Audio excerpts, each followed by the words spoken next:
We are going to continue here. We're going to pick up the topic of standards, which we just mentioned in the first panel discussion. We're going to go into that a little bit deeper right now. So I'd like to ask the panelists if they would come up now to continue our dialogue on the priorities for ICT standards. If you folks could come up, please.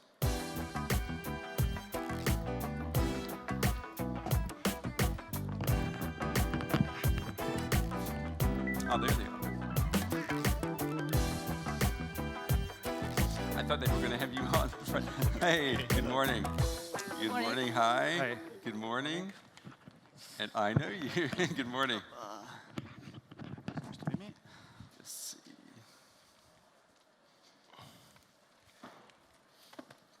Well, welcome to you all.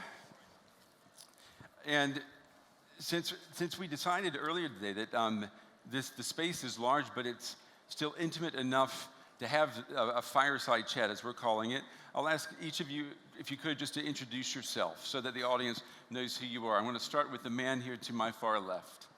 Tonnie de Koster. I work in the European Commission, and in particular on the digital single market. And we have a major initiative now going on standardization within the to be able to realize the digital single market, which I'm working as well. All right, good. Tonnie, welcome. Monica Magnusson. I work with Ericsson with IPR policies. Okay. Hello, I'm Luis Romero, and I'm Director General of ETSI, so very much in deep into the standards. Into the standards. Yeah, good morning. My name is Omar Elloumi. I work for Nokia, Bell Labs, and CTU Group. But I also work for OneM2M, which is a standards organization dealing with IoT standards. Okay. I don't know if you were able to catch the conversation that we just had here on stage, but the notion of standards kept coming up again and again, which was surprising on one side and not surprising on the other. But when people were talking about standards and standardizations, they kept talking about doing business across borders and the global situation right now and being able to compete globally. So Monica, let me pick up the discussion here with you then.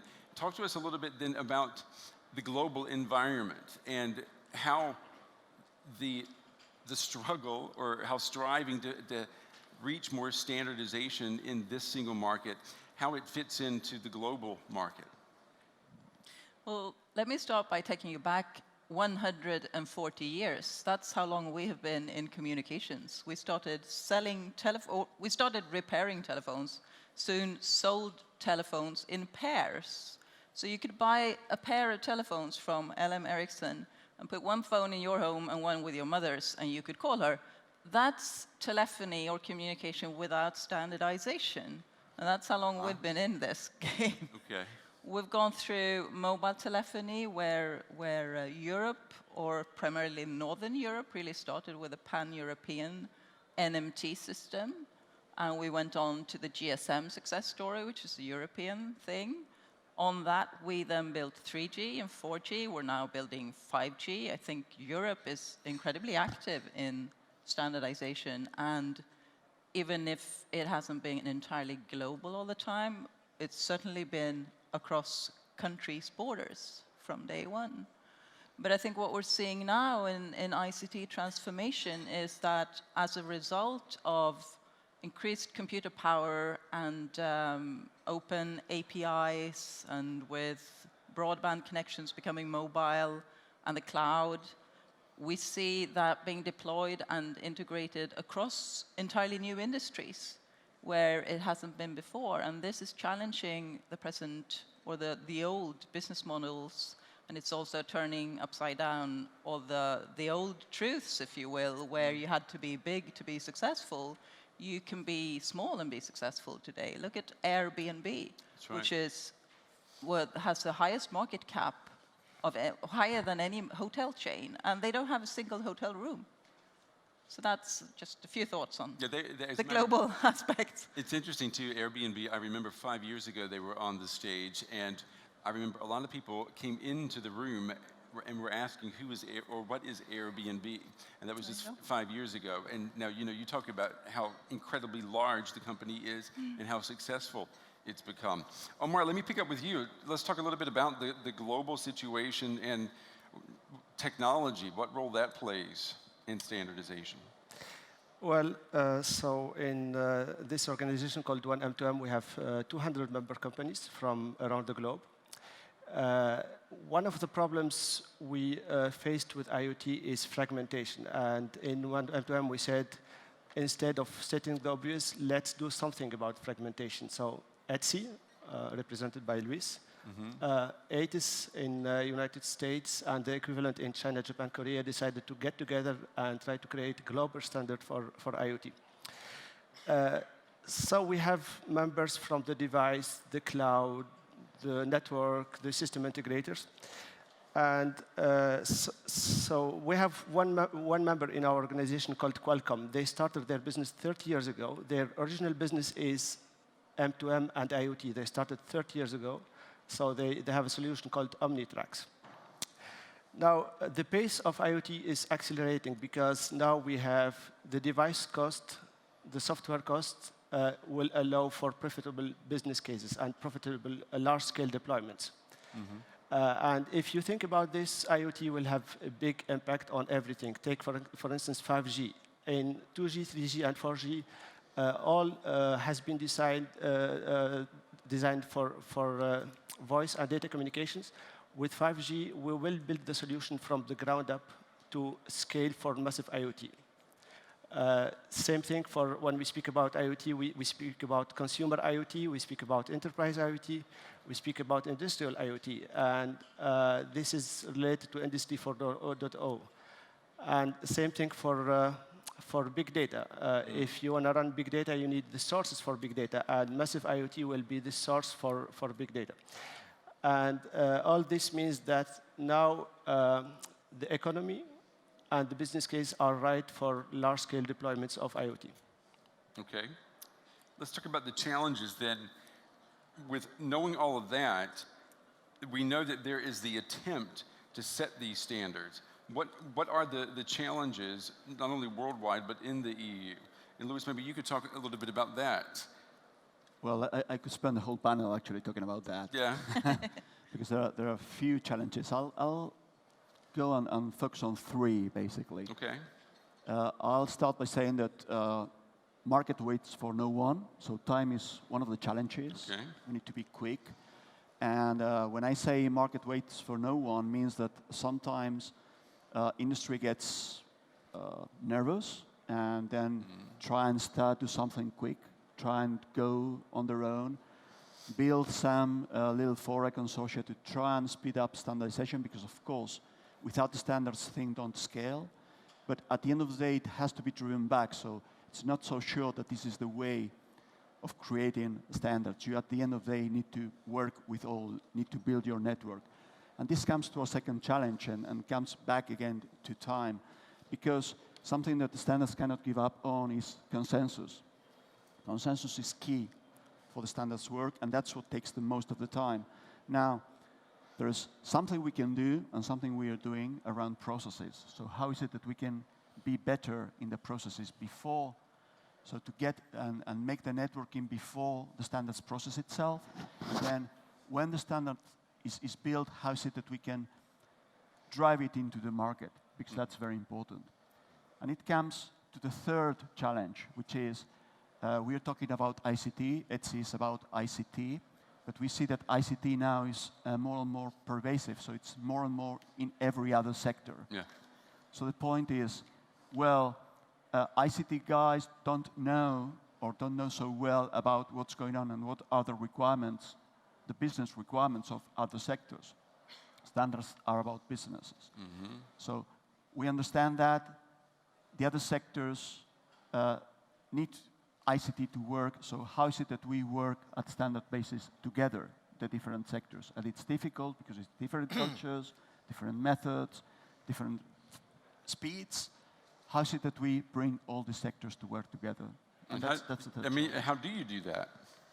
Well, we have started because there are specific areas, for instance, intelligent transportation systems. So when you go and try and think of connected car, we're starting to try and get the ICT community and the automotive community together to work on specific set of standards.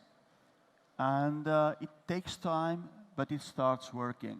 We need to go and see some other communities, some other sectors. Omar knows very much about it because the Internet of Things, it's all about that. How is it that we are able to cooperate? How is it that we are able to bring industries together? And it's really challenging. Challenging. Tonnie, how is Europe responding to these challenges? Well, I think, first of all, you see that the analysis is very much shared about what are the challenges. I mean, first of all, standards are absolutely essential if we want to be competitive, if we want to remain competitive on the global market. Secondly, the standard setting has completely evolved because, as Luis was describing, all these boundaries between traditional areas and ICT, that they are blurring. And speed for ICT is ever more of the essence. There's another phenomenon that is that standard setting increasingly is happening in all sorts of ad hoc bodies, so there is a demultiplication of the whole landscape. And in that context, for us, I think the first message which we're trying to convey as part of the digital single market strategy is that standards are important. And that may seem very obvious to people visiting CeBIT and working in this area, but it is not necessarily so at the European level, at a political level. It's considered very technical still, ultimately, and not, as we consider in the Commission, strategic. And that's the main message which we want to convey, and as part of the industry package which was presented earlier on, we will also come with a very specific political communication about what is that? setting. What is that, Tonnie? When you're, let's say you're talking to policymakers, lawmakers from Italy and Germany, and you want to talk about the importance of standardization. How do you impress upon them how important this is? I mean, do you use the example of the cell phone? Well, we don't just work by examples. Yeah. I think the examples are important telling, but there is a whole process. In the European Union, there are different institutions, as you know. There is a commission which makes proposals, and the member states which are represented in the council, and the parliament which represents the European population. And that's where we want to bring the debate. Precisely. So when we say that we will come out with a political paper, we will take it out, present it to the member states representatives, present it to the parliament, and discuss with them. And one of the things we want is that there is a regular dialogue with them about standards, but then not just in abstract terms. What we want to do, the second thing is what we want to do is, in this global context, evolving, rapidly changing context, we think that it's important for the digital single market that we focus our resources on a set of areas which are more of like building blocks, and therefore should be our priorities. And that's clearly 5G, that's the Internet of Things, that's data, that's cybersecurity, it's cloud, but also all then, subsequently applications like e-health or intelligent transport will all benefit from this. So that's what we're going to do. We're going to create a political process to dialogue and set priorities, and then we will actually set priorities. I won't go into the detail of that because they're rather specific. We'll try to make them very specific with a timeline and a clear definition of who needs to do what by when. And very important, we also want to have all of this discussed at an international level, because this is not just about having standards within Europe. We want our standards to be successful also at the global level. I mean, interoperability is of the essence. I mean, the world has become a village. You don't want to be... And maybe if you could share with us, Tonnie, how does that happen when the Commission is trying to, when we're talking about standards, wants to be on the same page as what the South Americans are doing or the North Americans are doing? What does that look like? Well, there are a set of instances which exist. Luis knows he's much more, and we want part of that dialogue about priority standard setting to be brought also in those instances. And we as Commission, we commit ourselves to doing that. We also will use the funds which we have to our research program to give also an additional an additional push for standard setting at a global level.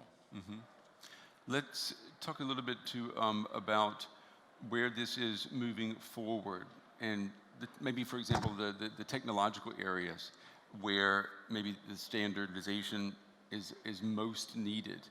Where would you say that that is?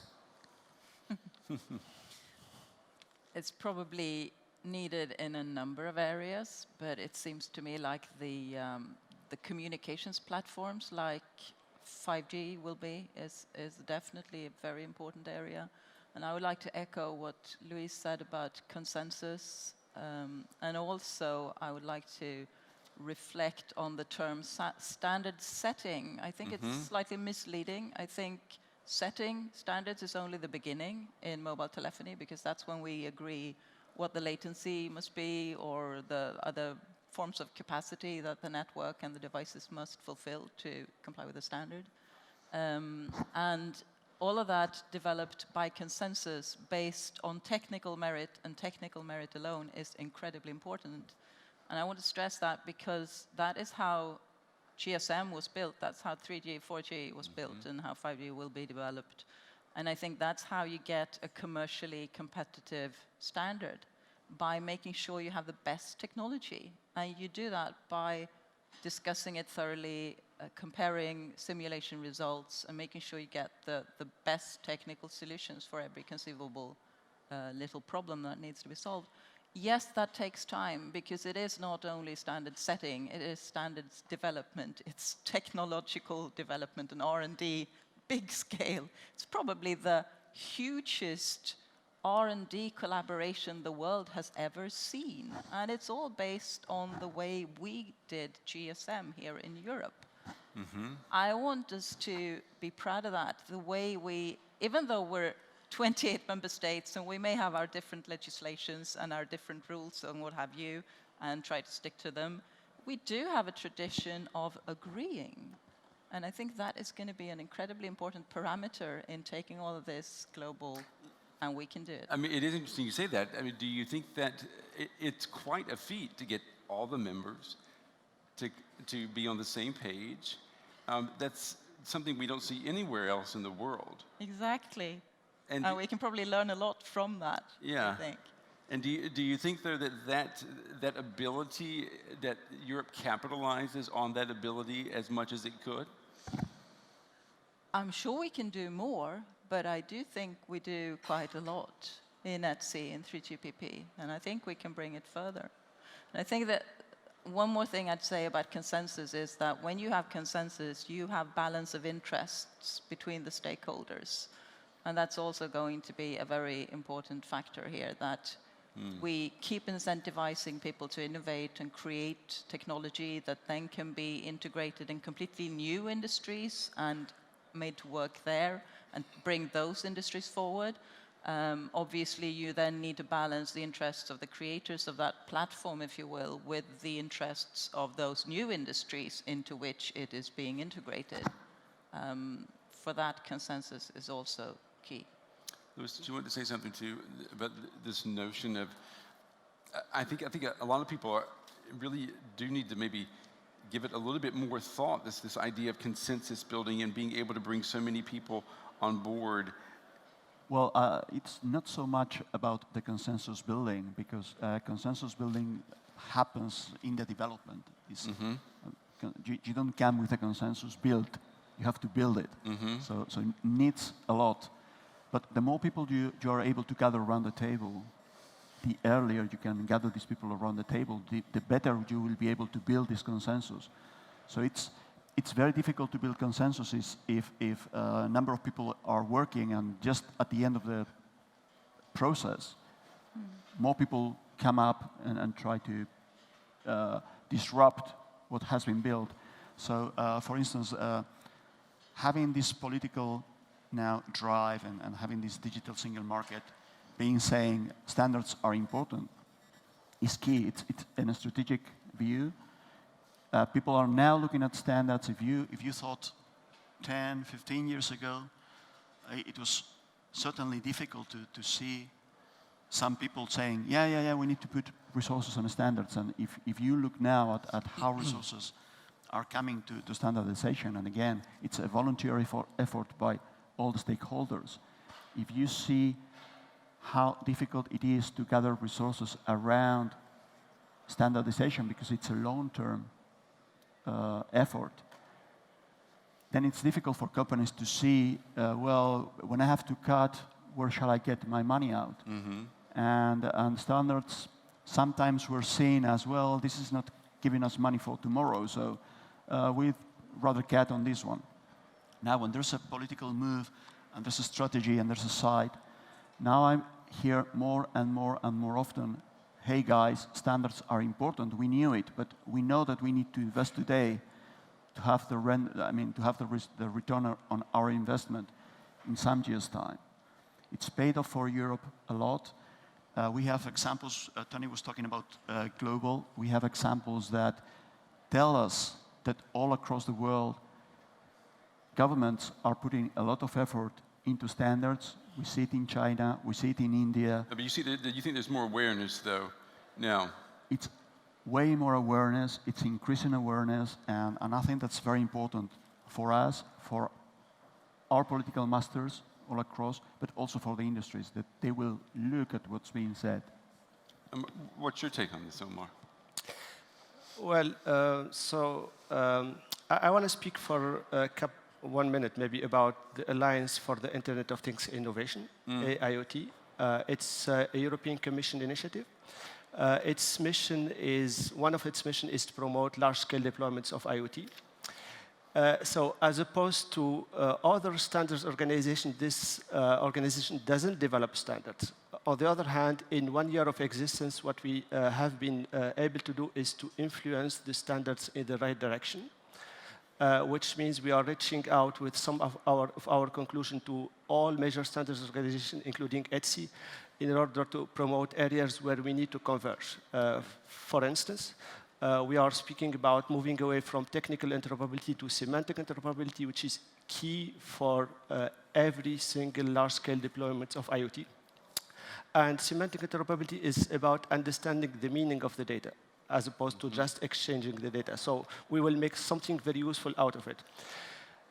So what we have been able in 1 year of existence to expedite the pace of the discussion that exists between different standards organizations in order to make their outputs something relevant for the planned large-scale deployments of IoT in Europe. Very, very important. So there is something else which I personally believe will be extremely helpful in expediting and even helping the standards, which is open source. Open source. Yeah. So we see it as a complementary to standards because it will help in interoperability. Standards are not anymore about waterfall requirements, architecture, and protocols. We increasingly need interoperability, open source, and we see them as complementary to the standard setting. Okay. Tonnie, I've got a note here to talk about inclusiveness in standard setting or reaching standards. What does that look like from your perspective?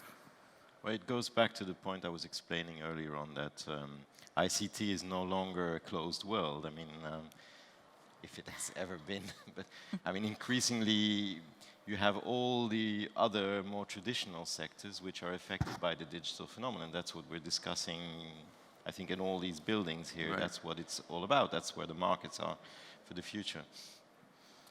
But still, the world can be organized in a more old-fashioned way, where you had ICT, you had automotive, you had chemistry, financial services, and so on. Now, to bring all of those actors together, that is what we mean with inclusiveness. I think that calls for a new attention to it. That's what Luis was explaining, that he's already doing that. That's what's also happening in the platforms which Omar is working, is that you bring all these new actors which come from different backgrounds together, and you agree on a series of things. You agree on a common set of now standards and more values, if you want, like the value of interoperability, the value of having things which work across boundaries, which work across borders all over the world. I think that is what we're really what we really need to achieve, and also something on which we put a very, very strong spotlight. Does the Internet of Things, Industry 4.0, does it make it easier to arrive at standards, or does it make it more difficult because now you have even more, I mean, the entire world, everything that we know that exists is going to be connected, right? So, well, that's the question. I mean, that's what we have to Yeah.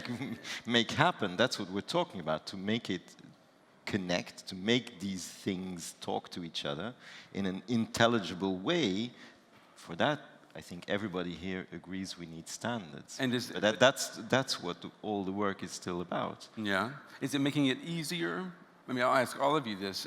The fact that the world is becoming more and more connected, does it facilitate standard setting more so than the way things were, let's say, 10 years ago? You want to take a stab at that? I see you're thinking here. I'm not sure it facilitates it, but we've been saying for the longest time that everything and everyone that benefits from being connected will be connected. And according to Gartner, I think we're looking at something like 150 new connected things or people every second. That's right. 150, 150, 150. That's good business if you're in networks, obviously. Yeah. But again, you need to keep in mind that everybody in this is not going to be involved in every end of it. So there will be some companies, some stakeholders involved in developing the standards. Others will be primarily involved in using them to forward a different business. And that's fine. That's the whole point with global open standards. So I'm not sure it makes all that much of a difference other than in scale. And that's the whole point of standardization, is scalability. So to me, it's good and exciting news. And obviously, there will be friction between different business interests, but that's part of global environments any day. What do you say, Luis? There's complexity comes because the environment is more complex. The ecosystem is broader, and you need everybody to talk to each other. So it comes to bringing cultures together. So it's going to be more complex, but on the other hand, you have all these people understanding that the only way of getting a scale is getting through a standard. I was listening to the previous panel where so many people were talking about SMEs. Right. Now, contribution of SMEs to standards is going to be key, because SMEs won't be able to just stay away and step aside and say, well, others will do it for me. They will have to step in. And we are creating the means for that to happen.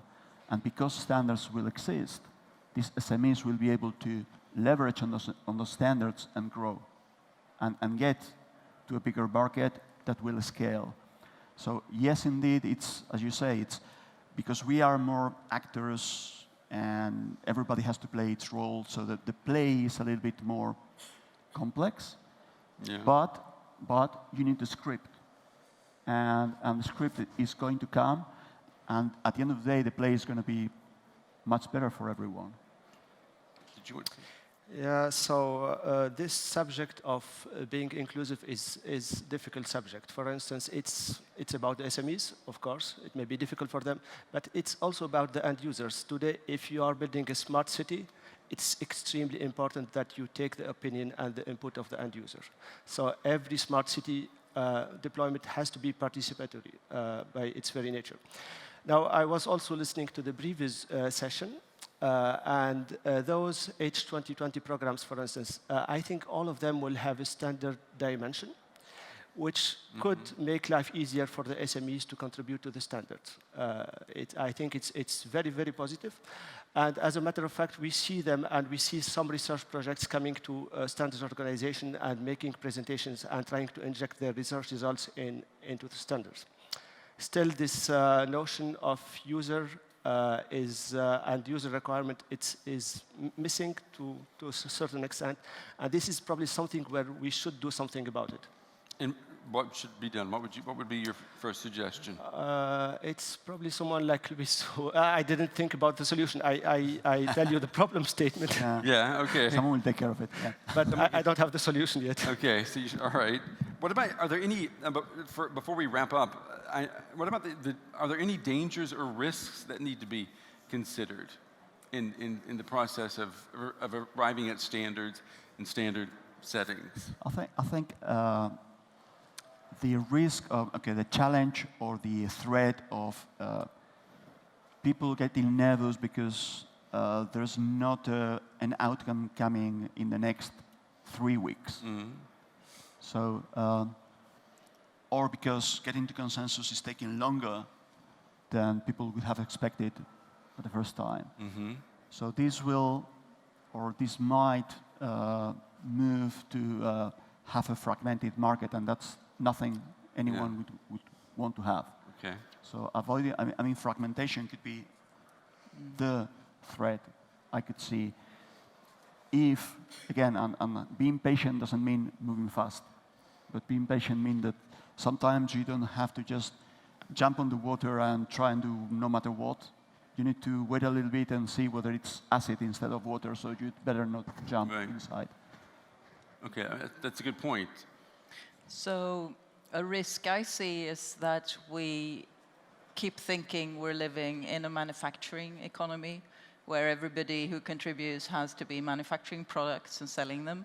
Especially if you're an SME, that's not necessarily true in a standardization context. You might have really, really smart ideas that could be brought into standardization. We need those, again, to get the best technology in the standard. I'm sure there are many SMEs who can contribute on that front. And their contribution has to be respected, and the policies we have to retain the possibility for them to be rewarded for the use of their technology, whether they're manufacturing products themselves or not. I think that's important. Okay. Tonnie, what would you say? I mean, what would you see as the biggest risk or challenges as they are right now? Well, the risk is quite, I think, in a sense, quite simple. It is that, I mean, we talk a lot about these new technologies and so on and being big marketing successes, but if we want them to be successful in Europe, we have to have a market which is integrated, a single market for digital, which is all pervasive. So I think that's the first issue. It's essential that we have this if we want, and it all hangs together with the previous story. It's not just about standards, it's also making sure that the digital single market is one where there are as few boundaries as possible, where the rules are as harmonized as possible, where the spectrum works and is integrated. All these things hang together. That's the first risk. And let's be clear about this. This is a global challenge. As Luis said, other parts of the world are investing massively. They have understood how important this is. And I'm sorry, just to slightly maybe contradict, manufacturing is still incredibly important for Europe as well. And one of the things that I think we will draw from today is that this digitization of industry is happening. The way they produce, the way they deliver services is fundamentally changing. And therefore, it's the entire competitiveness, or the competitiveness of our entire economy, which is at stake in Europe. I mean, manufacturing is still very important for the European economy. So therefore, getting it right in our ICT area is all the more important for the competitiveness of these other more traditional sectors. And let's not fool ourselves. It's a global game, and in Europe we need to get it right. We need to get our priorities right. We need to get the limited resources which we have in this ever more complex environment to be focused on the right set of building blocks. That is our ambition. May I ask each of you, maybe if you could comment on this as our final comment, and the notion that the technology is always ahead of us, and we're always catching up. Is that maybe the biggest challenge in setting standards? I'll start with Omar. We'll just go through. Is the technology is always too fast? Well, I don't think so. I don't think the technology is too fast. If you look at my children, they are picking up very, very quickly. They adopt technology very, very fast. I don't think it's true. I think one of the problems today for certain ICT segments is about convergence. Because as opposed to 2G, 3G, 5G, where we have a solid set of stakeholders and standards organizations like 3GPP, GSMA, NGMN, and a set of standards organizations. And we have a food chain, let's say, from research to a set of limited number of standards organizations to regulatory. It comes back for ETSI, for instance, for transposition and regulatory requirements. In other areas, we don't have that convergence. If we don't have convergence, it means we don't have the right recipes for sustainable growth of some technology. It's the case for IoT, it's the case for big data. And this is something that we should be considering very, very seriously, which is building convergence. Okay. Well, the way I see it, it's true that technology comes very, very, very fast. Now, if you want that technology to scale, it's inevitable almost that it comes to standards. If the capital investment to deploy that technology has to be a little bit high. So if you talk of a mobile network, of course, you could go to any manufacturer, we have a couple of them here, and you could ask, well, could you give me a system that does this for me? And they will say, yes, you just have to pay what's written in the check. And probably it's feasible from the technical perspective, but economically not viable. So to scale, you need standards. So yes, technology will come very fast. You will see pilots, you will see experiments being done to test the technology. But at the end of the day, these, if we want to scale, at least most of the industry is agreeing that they need to bring it back into the standards process. Okay.